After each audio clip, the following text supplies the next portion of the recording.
Chapter 13. I held myself back as we came toward the gazebo, and Scar turned to look at us, and it wasn't her.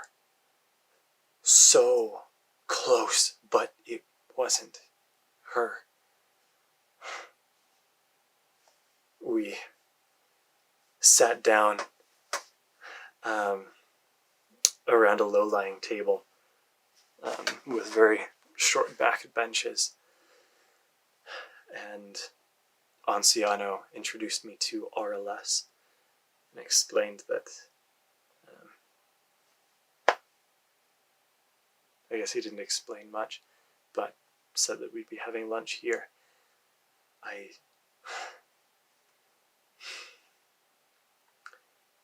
looked at her again as she spoke. I could have convinced myself again that it was Scar, but just wasn't her.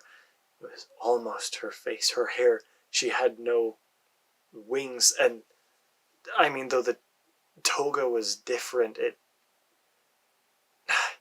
wasn't that. It was just her demeanor, like classical music at a rock concert. It just wasn't her. Not the girl I'd fallen in love with. I tried the best that I could not to think about Scar, not to think about everything that was going on, to just eat. I managed to converse, but eventually I couldn't do it anymore. I needed to get back. Especially after seeing RLS, I needed to get back to Scar. To my family, to my friends, to everyone that needed me. I needed these items back. I knew I needed to get back. I couldn't stay here. I couldn't do any of this, but I needed Talonthorn and Featherlife. I had nothing without them. And I was still scared of going back and running into Destiny. I knew that I wasn't ready, but I knew that I needed to go back. I started eating. I put food in my mouth so I wouldn't have to talk. The other two conversed out loud for my benefit for a while before finally falling silent. And I was sure they were still communicating, just not for me. Eventually RLS stood and said, well, I have to get going. Good to meet you, G. And she left. I finally sighed. I was glad to be done with that. Anciano eyed me for a few minutes before speaking. He said, what do you think? I said, what do you want to hear? What do you want from me? He finally sighed before saying, G, you came in to this camp with very powerful items, a very dangerous attitude. And I decided one of three things had happened. Either you'd received these items from a friend of mine who saw more in you than I did, or you took these from him, possibly hurt my dear friend, in which case you would need to be punished, or you had been put in a situation that you had no idea what was going on. I had to see what is actually going on. And I said, why didn't you just look into my thoughts then? And he shook his head. He said, people lie in their thoughts. Our memories are not the truth, but how we perceive them. And I've seen enough skilled actors that play thoughtless that I had to make absolutely sure. And I'm not done yet. There's still one thing I need to see. As of right now, I'm leaning on the first option. Don't do anything to dissuade me from that.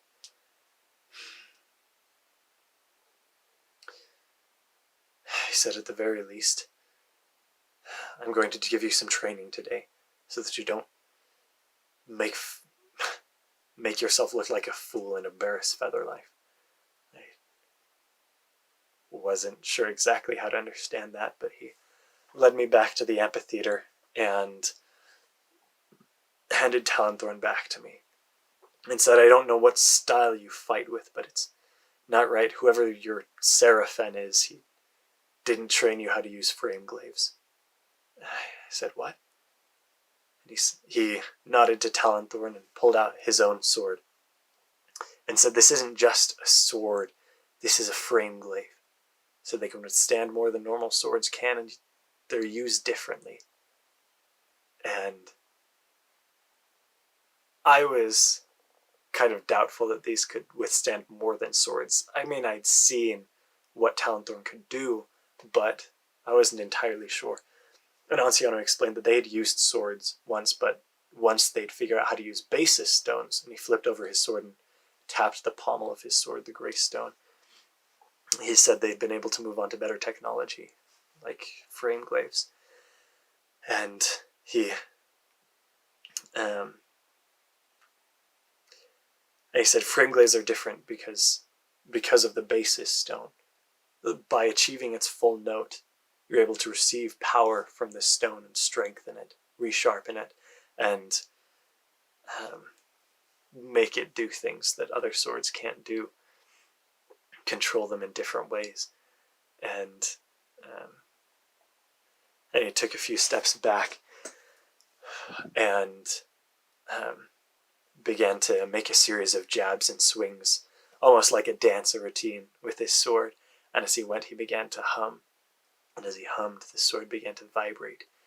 His hands would almost begin to glow. Light began to come off of the sword, or the frameglaive, as he began to move faster and faster to where my eyes could barely focus on him.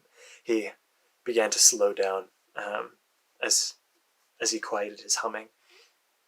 And as he did it, I realized that Destiny had done the same kind of thing as he was fighting, that he'd done the same thing with Talonthorn. And the Destiny wasn't here. My muscles could remember the note that he hummed as he fought. And I began to hum it tentatively, and I felt the stone in the sword begin to vibrate, and I felt power begin to course through my arms and give me energy. And I stopped humming and looked up to see Anciano's shocked face. I could tell that he was thinking very loudly at that moment, as he regarded me with new eyes. And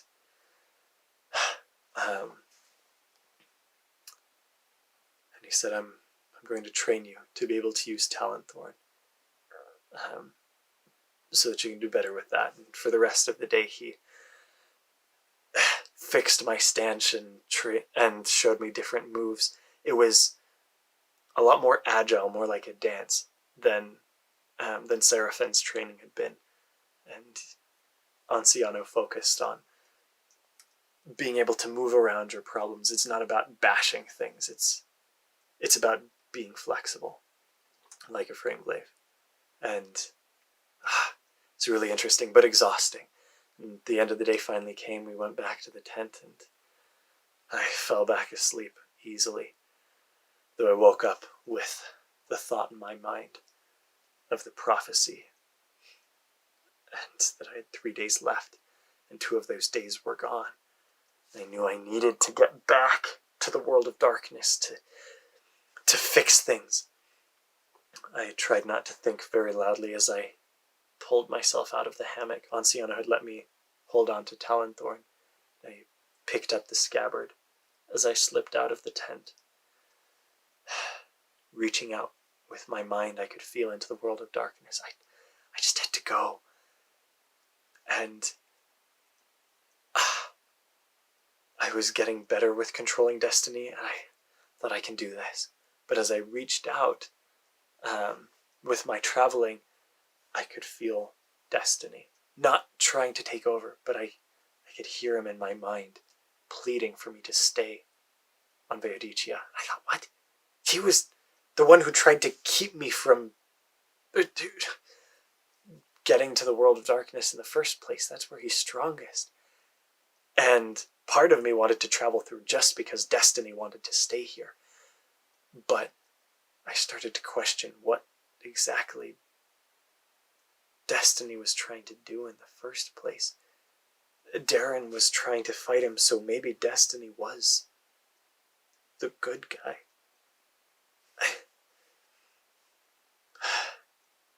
And again, as I felt out for what destiny was thinking and wanting, I just got the sense that I wasn't ready, that there was something I still had to learn here. As I thought back, I realized that destiny this whole time, I had never quite known his plans. And after seeing what the Profithians were doing and that he was trying to stop them, I realized that I did want what destiny was going for, just not as destructive as he had done it. I wanted to free Grant and the others, and this was exactly what I'd been wanting to do, just destiny had taken control of me. And I knew I needed to be able to get control of him to use his abilities. We would rid the world of darkness of the Profithians somehow. I returned back to my hammock. I woke up not too much later to Anciano packing a satchel. He said, "Oh, I'm sorry, I didn't mean to wake you." I said, "That's all right. I've had a hard time sleeping lately." I said, Are you leaving? He said, "We're both leaving. The wagon's on its way." And I got out of the hammock. I felt better after a night's sleep. I still hadn't gotten a lot of sleep, but, it was something. The wagon came led by two massive gerbils, almost. And Anciano put us into the wagon and explained as we rode along through the dark, it was about as early as it had been the day before, that we had to go to a small town. And there was something to do there before he'd let me go. He let me hold on to Talonthorn and Featherlife from this point. And I could tell that he was starting to trust me more and what I thought. We continued our way along, and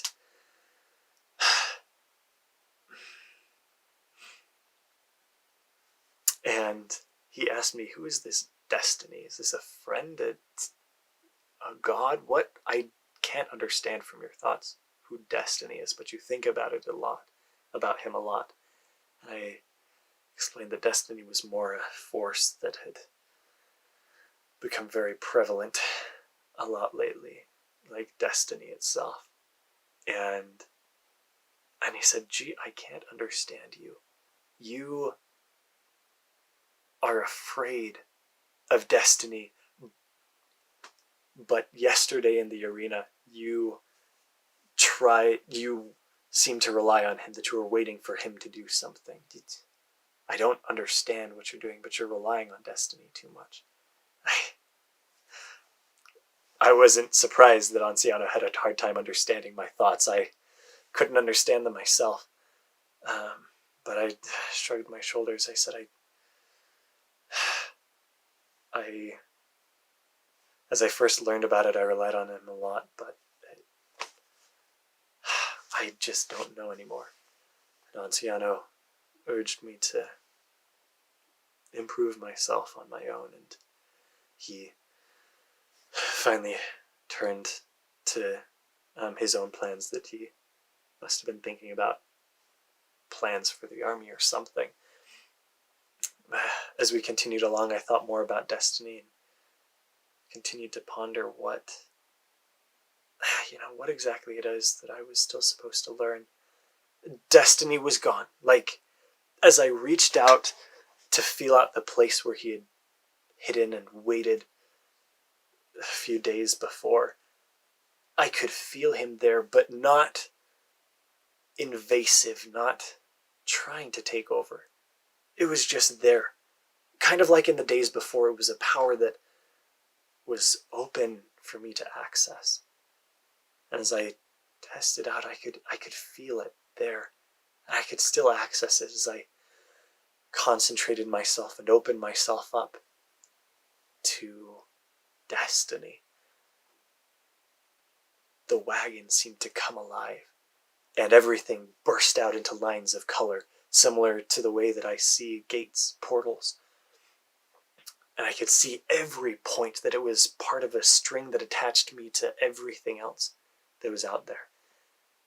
And I could sense the strings, and I could gain information from that. I could tell where the wagon had been and its history and this land, and I could tell more about it. And I felt my mind expand, open to all of this knowledge that destiny knew, the universe. As I quested out, I tried to get stronger with that, and I became more comfortable with it. As I turned to Anciano, I couldn't quite penetrate him. As I tried to think about him, my thoughts fell dead. And I realized there was something about the Veodicians that held destiny back. And same thing with the driver. I couldn't tell anything about him either. That interesting. Which raised another question. I turned to Anciano and said, back when I first got Featherlife, I was able to hear thoughts. How did that happen? Because I can't do that anymore. And he nodded to Featherlife, to the ring, and explained that it's a foruntere, that they use basis stones like frameglaives, but they're a little bit different. They use basis glass as well, which he reached out and touched the ring and began to hum. And he had to try a few notes and kind of go along the spectrum, but got Featherlife to vibrate. And immediately thoughts entered my mind. And he said it's able to transmit abilities and take frequencies and wavelengths of abilities that people have and imprint them onto myself for as long as I use the ring. I thought that is really useful. And I was able to sense these new thoughts. It fell dead, but after hours of writing, we'd ridden into midday and a little bit into the afternoon, which kind of worried me. I didn't know if we'd have time to get back to camp the same day. But we finally came to a town and to a marketplace that I began to recognize. We stopped outside a small vegetable stand, and getting out, we were greeted by an old man with feathers beginning to fall out of his wings. He greeted us happily, and I engaged Featherlife to be able to hear the conversation that was going on. He welcomed us into his home. I could tell that he and Anciano were dear friends, that Perechian was his master, and they had a warm reunion before Perechian turned to me and he said, "And young G, you've come back. I'd love to hear what you've done with Featherlife and Talonthorn." And being able to hear thoughts, I was able to block my own better as I blocked off the memories of Sam Tath, the city we destroyed, and Scar and Darren, and I simply thought, I'm not done with my travels yet. Anciano's given me training. When I go back, I'm going to help and protect those I love and those who need my help. And then I'll come back and I'll tell you my story. And he nodded and said, I understand. And he invited us to stay. We ate a meal together, and they could tell that I was anxious to go. And he shook his head and he said, "Gee, you're not going to get back to Careche in time. Not today." He said, "I'm sorry about that." He said, "That's okay. I need to get back."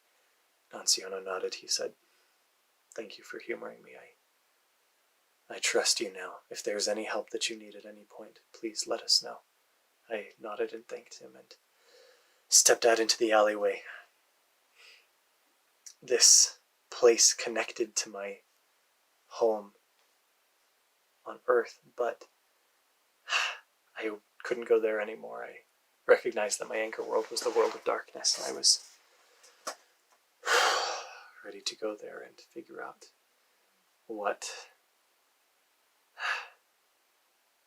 was going on. I stepped into the alleyway as the sun began to dim in the sky, and felt out for the world of darkness. As I felt out, I could tell that I was ready. We were very close to the end of the prophecy. I reached out into the world of darkness and traveled. End of chapter 13.